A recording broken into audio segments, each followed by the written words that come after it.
Hello friends, मैं विकास कुमार आप सभी का स्वागत करता हूं मैं YouTube channel Mathura coaching centre में। तो दोस्तों हम देखने वाले हैं यूपीएसआई और कांस्टेबल के लिए दोस्तों टॉप 5 मैथ के क्वेश्चन। चलिए दोस्तों आज की क्लास स्टार्ट करते हैं बिना देरी के। देखिए दोस्तों हमारा पहला क्वेश्चन स्क्रीन पर आ चुका है, क्वेश्चन नंबर 1। देखिए दोस्तों क्वेश्चन नंबर 1 क्या कहना चाहता है, काफ़ी इंपॉर्टेंट क्वेश्चन है। देखिए निम्न में से कौन सी संख्या 9 और 11 दोनों से पूर्णतः विभाज्य है। ओके, तो देखिए उसने पूछा है 9 और 11 से दोनों से विभाज्य होनी चाहिए।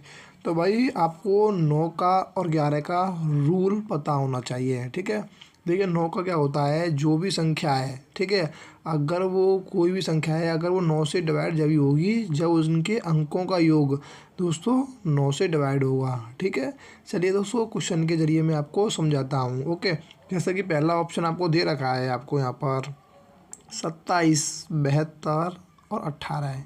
ये कोई संख्या है। अगर मुझे पता करना है कि ये संख्या 9 से डिवाइड है तो भाई मैं क्या करूँगा, ये इनके जो अंक हैं दोस्तों इनका मैं योग करके 9 से डिवाइड करूँगा।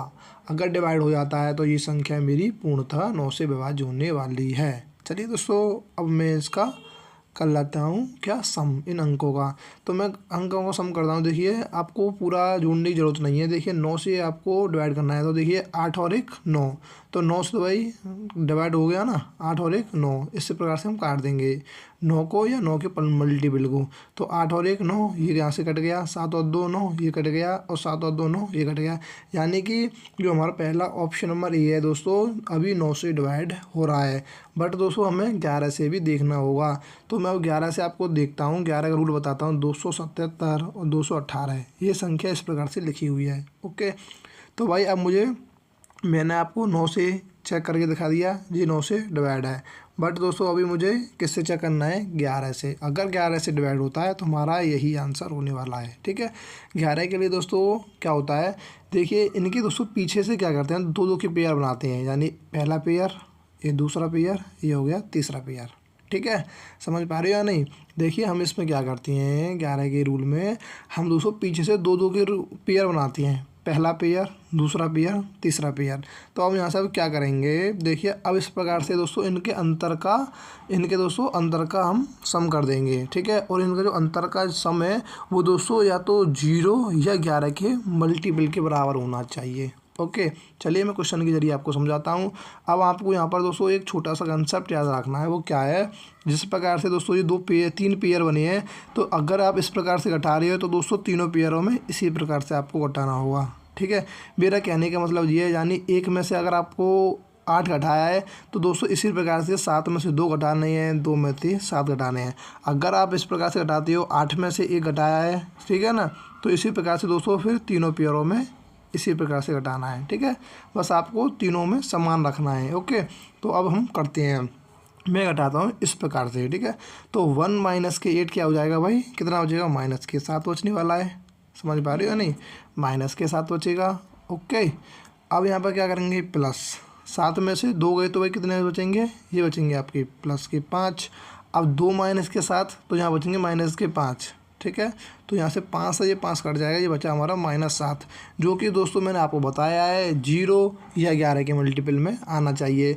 तो ये आ रहा भाई हमारा -7, तो हमारा ऑप्शन नंबर ए नहीं होने वाला है। ठीक है, अब हम भाई क्या करेंगे, ऑप्शन नंबर बी को चेक करने वाले हैं। ठीक है, अब हमारा ऑप्शन नंबर बी भाई यहाँ पर लिखा हुआ है इस प्रकार से, यहाँ पर इस प्रकार से लिखा हुआ है। ठीक है, 10098। ठीक है, अब मुझे क्या करना है, ये 9 और 11 से दोनों से पूर्णतः विभाज्य है या नहीं, ये चेक करना है। तो भाई आप देख पा रहे होंगे 9 से सोचे डिवाइड है। भाई देखिए इनके सम को मैं अगर डिवाइड करता हूँ, 9 डिवाइड हो जाएगा, 8 और 1 9, ये डिवाइड हो जाएगा। ठीक है, तो अब मैं क्या करूँगा भाई, 11 से इसको देखता हूँ। 11 से मैं देखूँगा तो भाई 2 के पेयर बना लूँगा।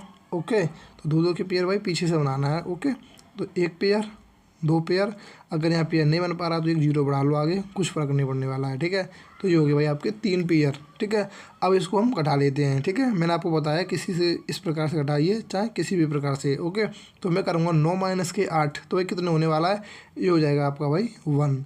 अब ये 0 0, तो भाई यहाँ तो कोई सेंस ही नहीं बनता जीरो को। ठीक है, और यहाँ हो जाएगा 0 माइनस के 1, तो यहाँ हो जाएगा भाई -1, तो 1 से 1 कट जाएगा, यानी ये हो गया भाई आपका 0। मैंने आपको पहले ही बताया था, या तो 0 आए या 11 या 11 का कोई मल्टीपल आए तो वो संख्या हमारी पूर्णतः 11 से डिवाइड हो जाती है।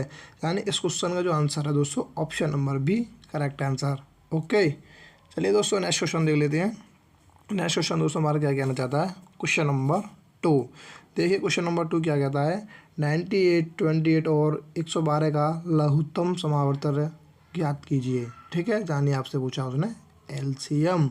ठीक है, तो भाई एलसीएम क्या है, यहाँ पर आपका एलसीएम पूछा उसने 98, 28 और इस प्रकार से 112 का। तो भाई सीधी सी बात है, एलसीएम क्या होता है, वह छोटी से छोटी संख्या है जो इन संख्याओं से डिवाइड हो जाए। तो भाई इसका दोस्तों कोई ट्रिक फ्रिक नहीं है, आप इसी प्रकार से निकालना। ठीक है, तो अगर कोई छोटी संख्या होती है तो भाई आप डिवाइड करके दे सकते हैं, बट दोस्तों यहाँ पर थोड़ा बड़े बड़े नंबर्स लगे हुए हैं, तो आपको दोस्तों इस प्रकार से निकाल लेना है। ठीक है, तो मैं यहाँ से अगर 7 से डिवाइड कर देता हूँ तो 14 7 98, 7 चौक 28 और 16 7 कितने होते हैं भाई 112। फिर इसी प्रकार से भाई आप दे दो, 2 का दे दो। ठीक है, 2 7 14, 2 दूनी 4 और 2 अट्ठे कितने हो जाएंगे 16। फिर 200 दे दीजिए भाई, कितना हो जाएगा 7 हो जाएगा। फिर बचेगा यहाँ पे भाई कितना 4 बच जाएगा। फिर यहाँ से 2 से दे दीजिए, यहाँ हो जाएगा 7, यहाँ बच जाएगा 2। फिर इसी प्रकार से भाई आप 2 से दे सकते हो, फिर 7 बच जाएगा यहाँ पर। ठीक है ना, समझ पा रहे हो या नहीं, तो यहाँ हो जाएगा 7। ठीक है, तो अब इनका हम दोस्तों मल्टीपल करेंगे, 7 दूनी 14, 14 दूनी 28, 28 दूनी 56, 56 दूनी 112 और 112 इंटू 7 हमारा क्या हो जाएगा एलसीएम होने वाला है। ये हो जाएगा आपका भाई 7 दूनी 14 और 11 7 77 और 1 78। ठीक है, यानी कि इन जो 98 और 28 और 112 का जो एलसीएम होने वाला है वो हमारा ऑप्शन नंबर है करेक्ट आंसर। ओके, क्वेश्चन तो भाई इजी था, बस भाई ऐसा होता है यहाँ पर भाई कैलकुलेशन ऐड कर देती हैं। ठीक है, नेक्स्ट क्वेश्चन देख लेते हैं, क्वेश्चन नंबर 3। क्वेश्चन नंबर 3 देखिए दोस्तों हमारा क्या कहना चाहता है, काफ़ी इंपॉर्टेंट क्वेश्चन है। देखिए, एक कस्बे की जनसंख्या 2,24,375 है। यदि यह प्रतिवर्ष 4% की दर से बढ़ती है तो 2 वर्ष बाद इसकी जनसंख्या कितनी होगी। ठीक है, कोई एक कस्बा है जिसकी दोस्तों आपको जनसंख्या आपको दे रखी है, भाई कितनी दे रखी है, वो दे रखी है आपको 2,24,375। ठीक है, ये दोस्तों प्रतिवर्ष भाई कितनी बढ़ती है 4% बढ़ती है, और 2 वर्ष बाद पूछा है तो भाई क्या हो जाएगा, इस प्रकार से क्या कर देंगे हम 104%। पहली बढ़ी भाई 4%, तो दूसरे साल कितनी बढ़ जाएगी, उसने बोला है कि 2 साल बाद भी दोस्तों 104% बढ़ेगी। ठीक है, मेरा कहने का मतलब ये है, तो पहले दोस्तों साल एक मतलब 4% बढ़ी तो दोस्तों क्या हो जाएगा 104%, दूसरी साल भी दोस्तों 4% बढ़ रही है तो 104%। ठीक है, आप इसकी कैलकुलेशन करोगे हमारा आंसर आ जाएगा। बट दोस्तों ऐसा होता है कहीं कहीं भी दोस्तों कैलकुलेशन हार्ड हो जाती है, तो आपको दोस्तों फ्रैक्शन से भी करना आना चाहिए। फ्रैक्शन क्या कहती है भाई, 4% की फ्रैक्शन क्या हो जाएगी, ये हो जाएगी 1/25। इसका क्या मतलब है दोस्तों, 25 से 26 हो जाती है जनसंख्या। पहले 25 थी, अब हो गई भाई आपकी 26। ठीक है, 2 साल की 2 वर्ष बाद पूछ रहा है तो क्या हो जाएगा भाई, हमारा स्क्वायर कर देंगे यहाँ पर। ओके, 2 साल का तो 2 के ऊपर लिख देंगे, तो 625 से दोस्तों कितनी हो जाती है, ये हो जाती है आपकी 676। ठीक है, अब आपको क्वेश्चन में दे रखा है कि भाई कितना दे रखा है, हमें क्वेश्चन में दे रखा है भाई 2,24,375। ठीक है, तो इसका कितना मल्टीपल है, इसका ही दोस्तों ये मल्टीपल है भाई, आप डिवाइड करोगे तो 359 हो जाएगा। ठीक है, तो इसी प्रकार से दोस्तों हमारे इधर भी जनसंख्या क्या रही होगी, 359 का मल्टीपल रही होगी। ठीक है, तो यहाँ पर हम दोस्तों जब इनका मल्टीपल करेंगे तो भाई कितना आने वाला है, काफ़ी देखिए काफ़ी मतलब कि क्वेश्चन तो सरल था, बस कैलकुलेशन हुई थी, यहाँ पर कर लेंगे हम भाई 359 का मल्टीपल, तो भाई कितना आने वाला है, ये आ जाएगा हमारा भाई 2,42,684। ठीक है, यानी option number D correct answer. Okay, चलिए दोस्तों नेक्स्ट क्वेश्चन देख लेते हैं। नेक्स्ट क्वेश्चन दोस्तों हमारा क्या कहने वाला है, देखिए क्वेश्चन नंबर 4 जो भी है नंबर्स नहीं लिखे हुए हैं। देखिए, यदि एक वस्तु का क्रय मूल्य ₹4500 है और विक्रय मूल्य यहाँ पर देखा है आपको दोस्तों ₹3500 है, तो हानि प्रतिशत ज्ञात कीजिए। ठीक है भाई, तो ये तो भाई इजी है ज़्यादा। देखिए कोई भी मतलब कि क्रय मूल्य मतलब आपने कोई चीज़ 45 रुपये में खरीदी, ठीक है, और उसको तुमने कितने में बेच दिया, आपने बेच दिया भाई 3500 रुपये में, तो भैया हानि कितनी हुई, हानि हुई भाई 1000 रुपये की, ठीक है। उसने पूछा है हानि प्रतिशत, तो बस आपसे ये पूछना चाह रहा है 1000 रुपये हैं वो 4500 का कितना परसेंट है। ओके, तो जीरो से जीरो कट जाएगा, तो भाई यहाँ से करोगे भाई आप 45 दूनी 90 है, ठीक है। तो ये सही में दिख रही है सभी आपको संख्या, तो भाई 2 बार जा रहा है, ठीक है, तो सही में बनना है, तो भाई 2 आप ऑप्शन पर नज़र मारोगे तो 2 मुझे कहीं नहीं दिख रहा है इसमें, ठीक है ना। तो यहाँ पर आपको भाई ऑप्शन पर भी नज़र रखनी है, बाई सही 2/9%, ठीक है। पूरा हल करने की ज़रूरत नहीं है, ठीक है फ्रेंड्स। नेक्स्ट क्वेश्चन देख लेते हैं। नेक्स्ट क्वेश्चन दोस्तों हमारा क्या कहने वाला है, क्वेश्चन नंबर 5, जो कि दोस्तों हमारा लास्ट क्वेश्चन होने वाला है। देखिए काफ़ी इंपॉर्टेंट क्वेश्चन है। एक वस्तु के मूल्य में 20% की वृद्धि की जाती है और उस पर 5% की 2 क्रमिक छूटें दी जाती हैं। इस स्थिति में वस्तु का विक्रय मूल्य उसके क्रय मूल्य से अधिक होगा, ठीक है। कितना अधिक होगा ये पूछा उसने। देखिए अब यहाँ पर क्या है, कोई वस्तु है, ठीक है, मैंने मान लिया कि वस्तु का जो विक्रय मूल्य वस्तु है जिसका दोस्तों मूल्य कितना है 100 रुपये है, उस पर दोस्तों उसने क्या किया है 20% की वृद्धि की है। अगर मैं 100 रुपये पर दोस्तों 20% की वृद्धि कर दूंगा तो भाई कितनी हो जाएगी, वो चीज़ हो जाएगी भाई, उसका मूल्य कितना हो जाएगा 120, ठीक है। अब उस पर वही क्या करता है 20% की वृद्धि करने के बाद 5% की 2 क्रमिक छूट देता है।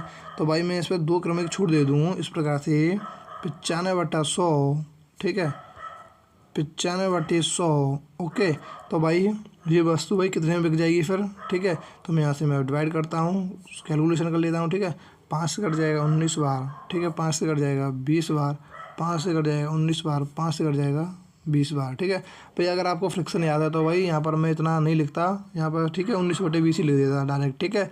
तो आपको फ्रिक्शन याद करनी है। ओके, तो यहाँ से क्या हो जाएगा भाई 20 से कितने आ जाएगा 20 छिक्के 120, और यहाँ से कट जाएगा 2 से 3 बार, और यहाँ से कट जाएगा 2 से 10 बार, ठीक है।